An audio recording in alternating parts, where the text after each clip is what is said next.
नमस्कार दोस्तों, मैं CA Yomesh Pathak, professional numerology and vastu consultant, आपका दोस्त, आपका गाइड, आपका मेंटर, फिर से हाजिर हूँ एक और इंटरेस्टिंग और बहुत ही ज़बरदस्त टॉपिक लेकर। क्यों ज़बरदस्त? क्योंकि ये टॉपिक मेरे दिल के पर्सनली बहुत ही ज़्यादा करीब है, बहुत ही ज़्यादा क्लोज है।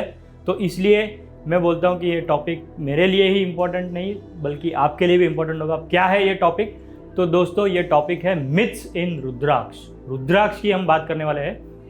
सो दोस्तों, सबसे पहले तो रुद्राक्ष होता क्या है वो हम जानेंगे। कितने तरह के रुद्राक्ष होते हैं, फिर रुद्राक्ष कहाँ मिलते हैं, कहाँ पाए जाते हैं, उसको कैसे पहनना चाहिए, कौन पहन सकता है, कौन नहीं पहन सकता। और रुद्राक्ष से लेके दोस्तों बहुत सारी मिसकंसेप्शंस है, बहुत सारी गलत धारणाएं हैं, बहुत सारे मिथ्स है जो मार्केट में यहाँ वहाँ लोग गूगल पे फैला रहे हैं, यूट्यूब पे फैला रहे हैं, बहुत जगह पे फैला रहे हैं। इसलिए मैंने सोचा कि एक टॉपिक जो है वो हम रुद्राक्ष पे बनाएंगे। और दोस्तों मैं आपको बता दूं, रुद्राक्ष जो है मेरे लिए एक धातु या एक चीज़ नहीं है। रुद्राक्ष मेरे लिए एक इमोशन है। मैं बचपन से रुद्राक्ष से जुड़ा हूँ, उस उम्र से जब मुझे पता भी नहीं था कि ये रुद्राक्ष होता है। आप देखोगे मैंने खुद ने मेरे हाथ में रुद्राक्ष का ब्रेसलेट पहना है, गले में भी हम रुद्राक्ष पहनते हैं। सो रुद्राक्ष जो है वो सबसे पहले तो होता क्या है वो जानने के पहले मैं आपको बता दूं कि ये टॉपिक मेरे दिल के करीब क्यों है। क्योंकि बचपन से ही, जैसे कि मैंने आपको बताया, मैं रुद्राक्ष से ऑटोमेटिकली या नेचुरली कनेक्टेड हूँ। शिव भक्त हूँ और नित्य रूप से महादेव की सेवा करता हूँ और शायद उसी कारण से मैं रुद्राक्ष से नेचुरली कनेक्ट हो पाया हूँ। और इसी कारण मुझे बहुत हर्ट होता है जब लोग रुद्राक्ष के बारे में कुछ भी यहाँ वहाँ गलत चीज़ें फैलाते हैं। इन्हीं गलत चीज़ों को हम क्रैकडाउन करेंगे और रुद्राक्ष के बारे में और डिटेल में जानेंगे। सबसे पहले तो दोस्तों रुद्राक्ष होता क्या है, इसकी स्टोरी यदि आपको जाननी है, आपको शायद पता भी होगी, तो इसके लिए आपको शिव महापुराण में जाना पड़ेगा। और आपको ये स्टोरी भी पता होगी कि जब दक्ष प्रजापति, जो कि सती माता के पिताश्री थे, उन्होंने एक महायज्ञ रखा था।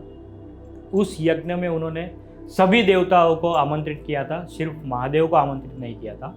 फिर भी सती माता उस यज्ञ में गई थी महादेव के मना करने के बावजूद, क्योंकि उनको एक पिता से स्मित रहता है, पिता से प्यार होता है, तो उस भावना में वो उस यज्ञ में सम्मिलित होने चली गई। पर उस यज्ञ में क्या हुआ, उनके पिताश्री ने यानी कि दक्ष प्रजापति ने उनका और महादेव का घोर अपमान किया। उनका तो अपमान तो वो सह लेती, पर महादेव का अपमान वो कैसे सहती। तो क्रोधित होकर उन्होंने उसी अग्नि में अपने आप को भस्म कर दिया, उसी अग्नि में अपने आप को विलीन कर दिया। जब ये बात महादेव को पता चली तो महादेव क्रोधित हो गए और ऑब्वियसली दुखी हो गए, नाराज़ हो गए, क्योंकि उनकी पत्नी थी सती जी। तो सती माता के शव को जब वो वहाँ से लेकर जब भ्रमण करते हैं, ऑब्वियसली रोते हैं, आँख से आंसू आते हैं। वो आंसू पृथ्वी पर जहाँ जहाँ पड़े वहाँ पर रुद्राक्ष का पेड़ बनते गया। रुद्राक्ष को यदि हम ब्रेक करें, रुद्र प्लस आक्ष यानी कि शिव जी के अश्रु, रुद्र के आंसू, शिव जी के आंसू को हम बोलते हैं रुद्राक्ष। ये एक स्टोरी है, और भी कई स्टोरीज है, देवी भागवत में भी स्टोरी है रुद्राक्ष की। बट अल्टीमेटली बॉटम लाइन यदि मैं आपको बोलूँ कि महादेव के आंसू को हम रुद्राक्ष कहते हैं। सो डायरेक्ट कनेक्शन जो महादेव से है वो रुद्राक्ष का है। अब आप दोस्तों जान गए रहेंगे कि रुद्राक्ष कितने पावरफुल होते हैं, राइट, क्योंकि उनका कनेक्शन डायरेक्टली महादेव से है। अब दोस्तों हम आगे बढ़ते हैं, कितने प्रकार के रुद्राक्ष होते हैं। तो रुद्राक्ष जो है वो एक मुखी से 21 मुखी रुद्राक्ष होते हैं, राइट। हर एक रुद्राक्ष का मुखी, यानी आप देखोगे रुद्राक्ष में जितनी लाइन होगी उतने वो मुखी गिने जाएंगे। एक मुखी में एक लाइन होगी, दो मुखी में दो लाइन होगी, so on and so forth. So दोस्तों ये जो रुद्राक्ष है एक मुखी से 21 मुखी होते हैं, ठीक है। हर एक रुद्राक्ष की अपनी अलग विशिष्टता है, अपना अलग एरिया है, जिस एरिया पे वो इम्पैक्ट करेगा, अफेक्ट करेगा और आपको पॉजिटिवली उसका रिजल्ट देगा। अब हर रुद्राक्ष के बारे में जानना है तो उसके लिए हम एक सेपरेट वीडियो करेंगे। आज का जो हमारा फोकस है वो मिथ्स पे है, मिथ्स पे भी मैं आऊँगा। उसके पहले थोड़ी सी और बैकग्राउंड रुद्राक्ष के बारे में आपको दे दूँ कि ये रुद्राक्ष पाए कहाँ जाते हैं। सो आपने सुना होगा नेपाल के रुद्राक्ष बहुत ज़्यादा महंगे होते हैं। हाँ, नेपाल के रुद्राक्ष महंगे होते हैं क्योंकि ऐसा कहा जाता है, ऐसा मानते हैं कि नेपाल जो है वो पशुपतिनाथ से भी क्लोज है और कैलाश मानसरोवर से भी नेपाल क्लोज है। इसीलिए ऐसा कहा जाता है कि वो महादेव से काफ़ी क्लोज है। कैलाश मानसरोवर में महादेव आज भी वास करते हैं, ऐसा कहा जाता है। सो दोस्तों, ये ऐसी मान्यता है कि नेपाल जो है वो क्योंकि शिव जी से बहुत ही ज़्यादा करीब है, इसलिए ऐसा मानते हैं कि वहाँ का रुद्राक्ष ज़्यादा प्योर है, ऐसा मानते हैं। मैं ऐसा नहीं कहूँगा कि वो सच है, बट एक भावना है। सो उस भावना को हम लेकर चलते हैं कि ठीक ही होगी भावना, उस भावना को सही गलत में नहीं जाते हैं। इसके अलावा इंडोनेशिया में भी रुद्राक्ष पाए जाते हैं। नेपाल के अलावा इंडोनेशिया, श्रीलंका, भारत में भी कई जगहों पर रुद्राक्ष पाए जाते हैं। तो ये अलग अलग सोर्सेस है जहाँ से हमको रुद्राक्ष मिलते हैं। तो ये हो गया रुद्राक्ष कहाँ मिलते हैं, कितने मुखी रुद्राक्ष होते हैं। अब दोस्तों, रुद्राक्ष क्यों पहनना चाहिए, रुद्राक्ष पहनने के बेनिफिट्स क्या है। तो सबसे पहला बेनिफिट मैं कहूँगा वो आपके पूरे ऑरा को क्लेंस करता है। क्लीन नहीं, क्लेंस करता है। आपका पूरा जो ऑरा है, आपका सोल, बॉडी, माइंड सभी को क्लेंस करता है। ऑरा के बाद वो आपकी बॉडी को भी बैलेंस करता है, राइट। आपकी बॉडी को भी बैलेंस करने का जो काम है वो रुद्राक्ष करता है।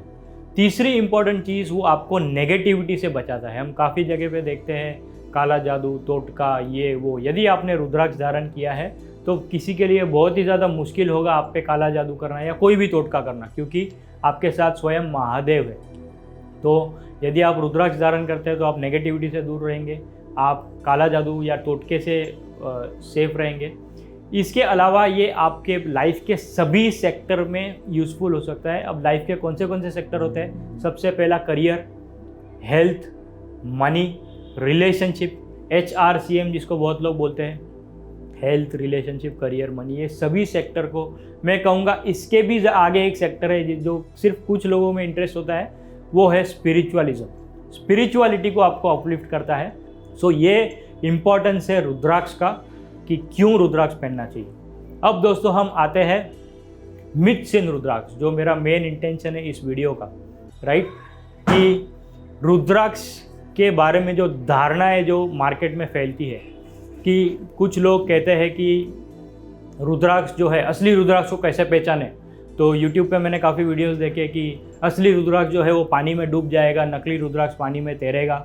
सो दोस्तों, इंडिया है, इंडिया में लोग काफ़ी तरह के जुगाड़ जानते हैं, और वो लोगों ने भी ये वीडियोस देखे जो नकली रुद्राक्ष बेचते हैं, तो उन्होंने भी वो केमिकल फार्मूला या जो भी है वो बना लिया है कि आपका नकली रुद्राक्ष भी होगा तो वो भी डूब जाएगा। तो ये सबसे बड़ा मिथ है कि असली रुद्राक्ष डूबेगा, नकली रुद्राक्ष तैरेगा क्योंकि वो लकड़ा होता है। ये एक मिथ है।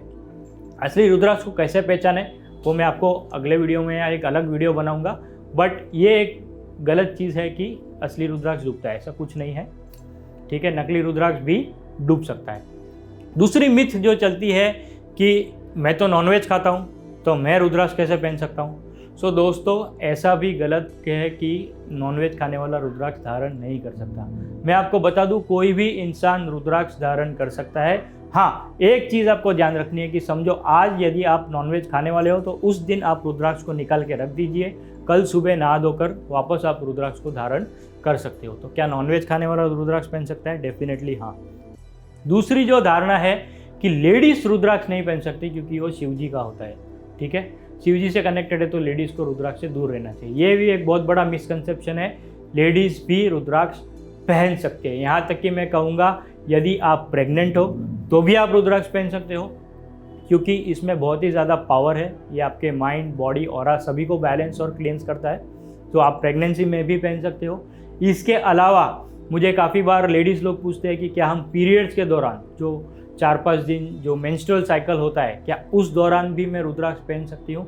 उस दौरान मैं कहूँगा आपको रुद्राक्ष की और ज़्यादा ज़रूरत पड़ेगी, क्योंकि उस टाइम पे बहुत ज़्यादा मूड स्विंग्स होते हैं, हार्मोनल इम्बैलेंसेस होता है। सो तब भी आपको रुद्राक्ष का और ज़्यादा ज़रूरत पड़ेगा। तो मैं कहूँगा कि मेंस्ट्रुअल साइकिल के दौरान भी आपको रुद्राक्ष पहनना चाहिए। मैं तो कहूँगा पहन सकते हो नहीं, पहनना चाहिए। अल्कोहल पीते टाइम मैं रुद्राक्ष पहन सकता हूँ? नहीं, आपको अल्कोहल पीते टाइम रुद्राक्ष निकाल देना है। बट क्योंकि मैं अल्कोहल पीता हूँ मैं रुद्राक्ष नहीं पहन सकता, ये धारणा गलत होगी। क्या बच्चे रुद्राक्ष पहन सकते हैं? हाँ जी, बच्चे भी रुद्राक्ष पहन सकते हैं। तो दोस्तों, ये कुछ मिथ्स थी, ये कुछ धारणाएं थी जो लोगों में होती है। हाँ, एक और चीज़ होती है कि रात को सोते समय रुद्राक्ष निकालना चाहिए। तो इसके पीछे साइंटिफिक कारण या ऐसे कोई आध्यात्मिक कारण नहीं है। कारण सिर्फ एक ही है कि आप पहन के सोओगे तो आपको लग सकता है। और रुद्राक्ष की जो एनर्जी होती है वो बहुत ही ज़्यादा हाई होती है। वैसे भी हमको बहुत बार सपने ये वो उल्टे सीधे सपने आते हैं, तो मैं रेकमेंड करूँगा सोते टाइम आप रुद्राक्ष निकाल दो। नहाते टाइम रुद्राक्ष निकालना चाहिए, हाँ नहाते टाइम भी निकालना चाहिए। इसका भी साइंटिफिक लॉजिक ये है कि आप जब नहाते हो तब आप साबुन शैम्पू लगाते हो तो वो केमिकल इंटरैक्शन रुद्राक्ष से नहीं होना चाहिए, इसलिए मैं कहता हूँ कि नहाते टाइम भी आपको रुद्राक्ष निकालना चाहिए। ये सिंपल चीज़ें थी और कुछ गलत धारणाएं भी थी जो मैंने सोचा कि मैं क्लियर कर दूँ अपफ्रंट, बिकॉज मुझे बहुत दर्द होता है जब रुद्राक्ष के बारे में कोई कुछ भी गलत बोलता है। और दोस्तों एक और बात मैं बता दूं कि रुद्राक्ष कोई भी पहन सकता है, आपका डेट ऑफ बर्थ कुछ भी हो। रुद्राक्ष और न्यूमरोलॉजी का या रुद्राक्ष या एस्ट्रोलॉजी का कोई कनेक्शन नहीं है। आप किस भी दिन पैदा हुए हो, आपका नेम स्पेलिंग कुछ भी आता हो, कोई कनेक्शन नहीं है। रुद्राक्ष जो है वो कोई भी इंसान धारण कर सकता है। इसको आपको एस्ट्रोलॉजी या न्यूमरोलॉजी से मैच करने की या मैप करने की बिल्कुल भी ज़रूरत नहीं है। सो दोस्तों ये थी इन्फॉर्मेशन रुद्राक्ष से रिलेटेड। यदि आपको और भी कोई जानकारी चाहिए रुद्राक्ष रिलेटेड तो आप मुझे बताइए, मैं और भी वीडियोस बनाऊंगा रुद्राक्ष से रिलेटेड। और यदि आपको ये वीडियो पसंद आया हो तो आप लाइक कीजिए, कमेंट कीजिए आपको इस बारे में क्या पसंद आया, क्या आप रुद्राक्ष पहनते हो, आप कौन सा रुद्राक्ष पहनते हो वो भी आप कमेंट सेक्शन में बताइए। और क्या आप रुद्राक्ष से कनेक्ट कर पाते हो वो भी आप मुझे कमेंट सेक्शन में बताइए। और आप डेफिनेटली वीडियो को शेयर कीजिए, जितना ज़्यादा शेयर कर पाए उतना शेयर कीजिए। और हम मिलेंगे आपसे हमारे अगले वीडियो में। तब तक के लिए आप अपना ध्यान रखिए, अपने सेहत का ध्यान रखिए, परिवार का ध्यान रखिए और see you in to our next video. नमस्कार।